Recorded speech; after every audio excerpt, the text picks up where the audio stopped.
khmungzana shem ga gamre lak thura sagai shona adam jida bien haira a chen thui da mum la las sauga ni shao ki ga mi shik la kun ra a jin da las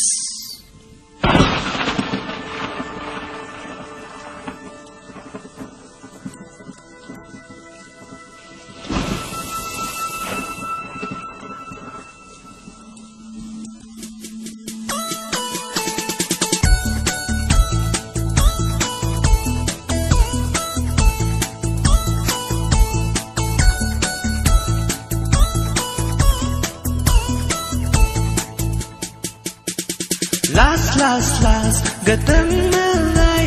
Last, kangachi malay. Ari home, mayer na la. Last na da hang se. Kanawa na we mi rin chili. Cancer ta kahai thara la. Na da hang now lu. Last, she made three call. Kikamakani maramakali. Barika hurting a mulaka.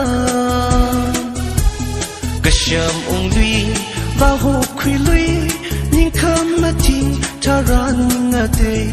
Iyon chow hairada. Last, gadang malay. Last, kangachi malay. Ari hon, mayer na la. Last na da hang ser. Kanawa na we mi rin chili. Cancer ta kahai thara. Last na da hang now lu. Last, she made three call.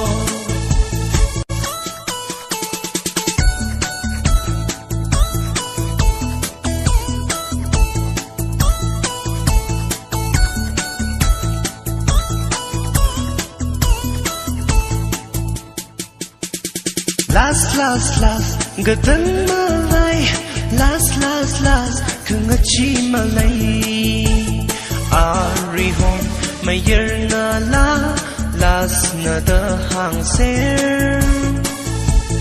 Kanawa na we mi rin chili. Cancer ta kahai thara. Last na da hang now lu. Last, she made three call.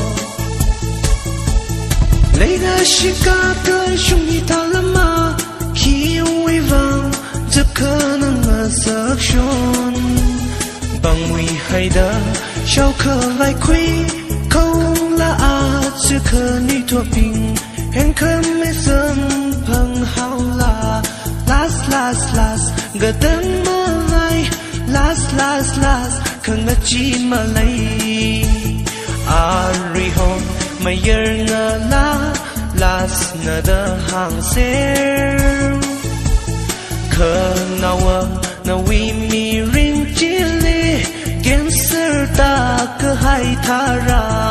Last na da hang now lu. Last, she made three call. Last, nga mu made three. Last, cancer ta hao. Last, layman zang kui. Last, she made three call.